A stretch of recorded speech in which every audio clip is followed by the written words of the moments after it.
Our programs offer many languages. Please visit suprememastertv.com/schedule.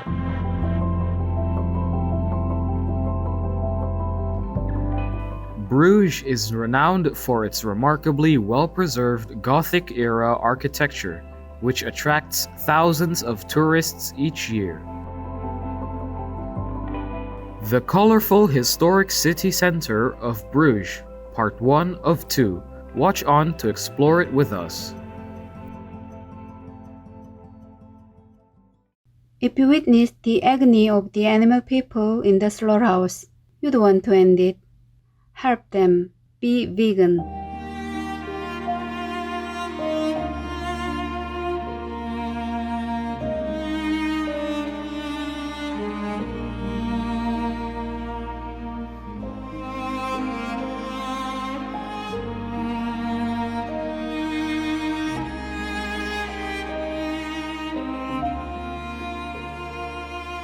In Belgium, you may hear hoo-ha het. That means how are you in Dutch, one of the country's official languages. Noble viewers, I am Jen. The spiritual Belgians wish that all people soon adopt the vegan lifestyle to be good stewards of our precious earth for current and future generations.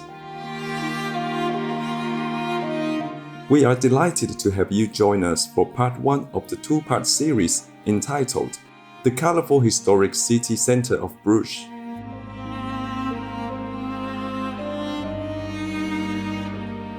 Several centuries ago, the picturesque historic city of Bruges thrived as a commercial metropolis of Europe. Situated in the northwest of Belgium's Flanders region, it is now the capital and the largest city of the West Flanders province and the 8th largest Belgian city by population, as one of Western Europe's most important cultural and commercial centers. The historic city center of Bruges was listed as a UNESCO World Heritage Site in 2000. Bruges is renowned for its remarkably well-preserved Gothic-era architecture, which attracts thousands of tourists each year. Bruges, the name, likely came from the Old Dutch word Brugge for bridge, known as the Venice of the North. An intricate network of canals weaves through the city fed by the Ray River, connecting Bruges with the North Sea coast just 16 kilometers away. Hundreds of years ago, this vital lifeline to economic trade routes made the medieval city extremely wealthy, a prosperous hub of social, intellectual, and political activity. There are very few traces of human activity in the coastal settlement during the pre-Roman Gaul era. The first fortifications were built by Julius Caesar in the 1st century BC to protect against pirates, and Gaelic Roman people settled where the city lies today. Based on their agriculture, it appears the inhabitants also traded with England and the rest of Gaul.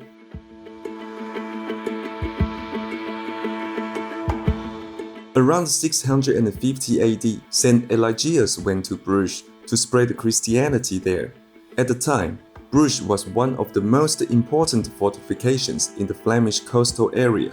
It was in the 9th century when, due to its location and proximity to the sea, Bruges developed into an international and bustling trade city, and it also became a powerful political stronghold when Count Baldwin I of Flanders came to live there.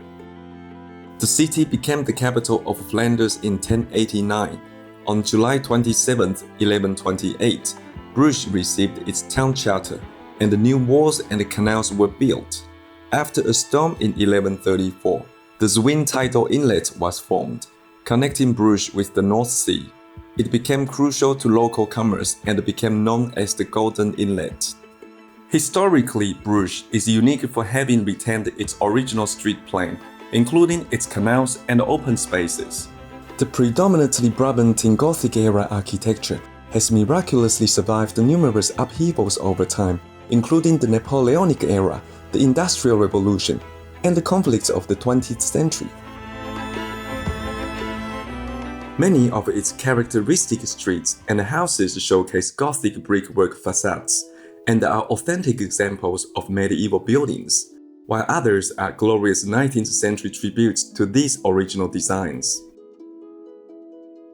An outstanding landmark is the City Hall located on Berg Square, part of the former fortified castle area. It is one of the oldest civic centers in Western Europe, established in 1421, and the earliest late Gothic monumental-style municipal council building in Flanders. Its flamboyant opulence reflects the ancient city's economic and political importance.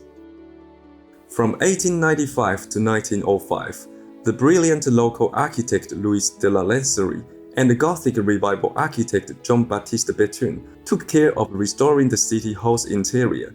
The small and greater council chamber were replaced by a single Gothic hall. The exceptional double-vaulted timber ceiling was restored.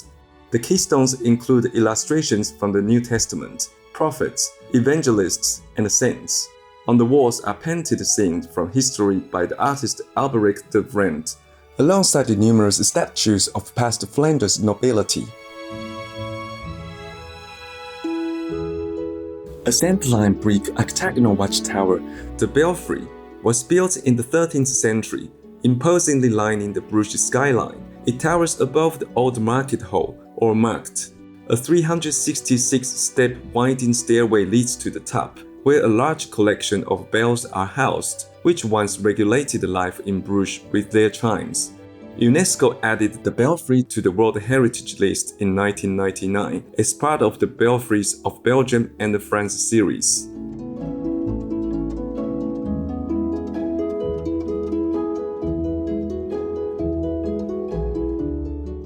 It's never really been that hard for me.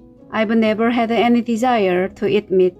In fact, when I was a kid, I would have a really difficult time eating meat at all. Toby Maguire, vegan.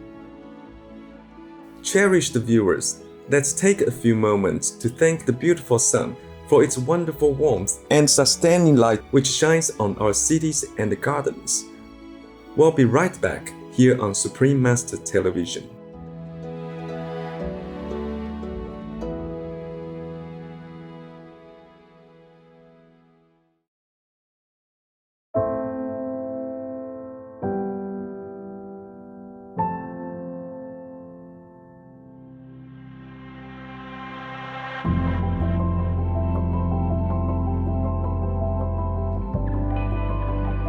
Welcome back to the colorful historic city center of Bruges, part 1 of 2.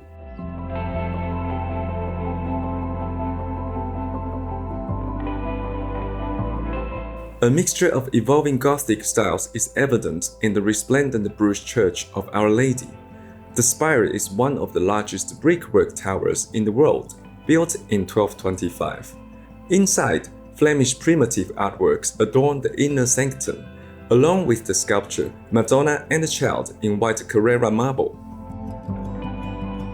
This work is the only statue by renowned Italian sculptor Michelangelo to leave Italy during the artist's lifetime. In 1504, it was bought by wealthy cloth merchants in Bruges. Since arriving in Belgium, the Madonna and Child was removed twice. First was during the French Revolution, when it was ordered that Bruges citizens ship it, along with other valuable pieces, to Paris. The statue was returned in 1815. The second removal was in 1944. The sculpture was hidden inside a mattress and transported on a Red Cross truck to Germany. 1 year later, it was discovered and returned. This story is told in the 2014 film, The Monument Man.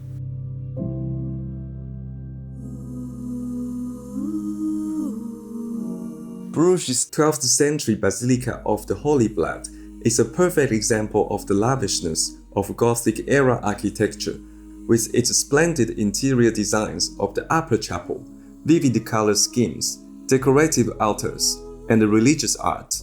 Housing perhaps one of the world's most important relics, the Basilica of the Holy Blood is the keeper of a sealed medieval glass vial containing a cloth stained with the actual blood of Lord Jesus Christ. The cloth was used by Joseph of Arimathea in the preparation of Lord Jesus Christ's burial. The precious Christian relic was given to the Count of Flanders, Diederik van der Elzas by the King of Jerusalem, His Majesty Baldwin III, in the year 1148, during his participation in the Second Crusade. In the first half of the 13th century, the name of the chapel was changed to the Chapel of the Holy Blood. It was later promoted from a chapel to a minor basilica in 1923. Once a year, 39 days after Easter, the Feast of the Ascension is observed in Bruges with the procession of the Holy Blood. On that day, the Bishop of Bruges carries the revered vial through the streets as part of a festival which now includes a procession that includes the greater community. Biblical scenes are enacted, and every 5 years, the Passion play Jeu du Samson is performed, along with many other forms of celebration, in keeping with the Christian tradition of observing Lord Jesus Christ's ascension to heaven after his resurrection.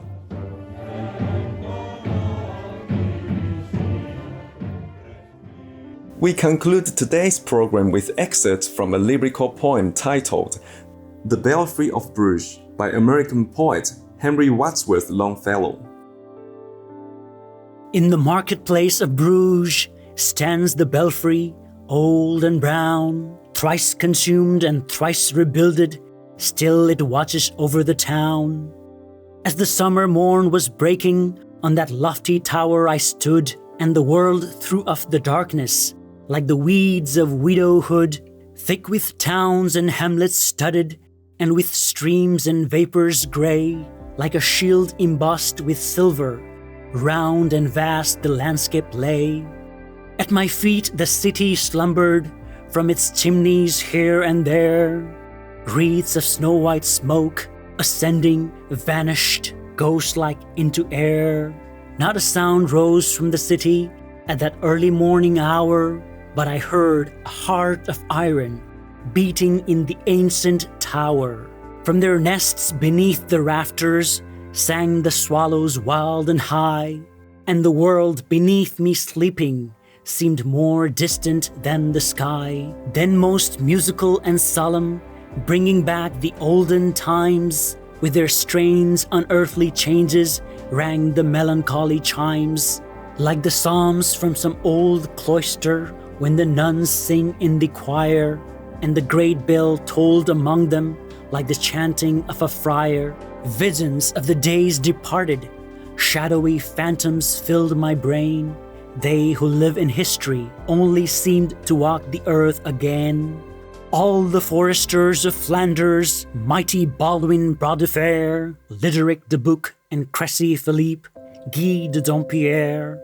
I beheld the pageants splendid that adorned those days of old, stately dames like queens attended, knights who bore the fleece of gold, Lombard and Venetian merchants with deep-laden argosies, ministers from 20 nations, more than royal pomp and ease. Hours had passed away like minutes, and before I was aware, lo, the shadow of the belfry crossed the sun-illumined square.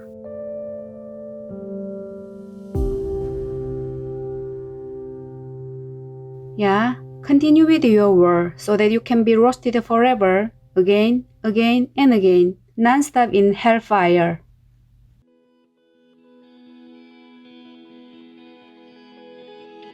It's been a pleasure to have you, our noble viewers, with us today. Join us again on Saturday, July 2nd, for part 2 of the colorful historic city center of Bruges. Coming up next is the Schubert Dressing, Healing Through Music, part 1 of 2, right after Noteworthy News, here on Supreme Master Television. May we strive to live in love, peace, and harmony with our fellow co-inhabitants on this beautiful planet. Our programs offer many languages. Please visit suprememastertv.com/schedule and suprememastertv.com/WAU. Nos programmes offrent plusieurs langues. Veuillez visiter suprememastertv.com/schedule et suprememastertv.com/ WAU. Nuestros programas ofrecen varios idiomas. Visiten suprememastertv.com/schedule y suprememastertv.com/WAU. Nossos programas oferecem vários idiomas. Acesse suprememastertv.com/schedule e suprememastertv.com/WAU.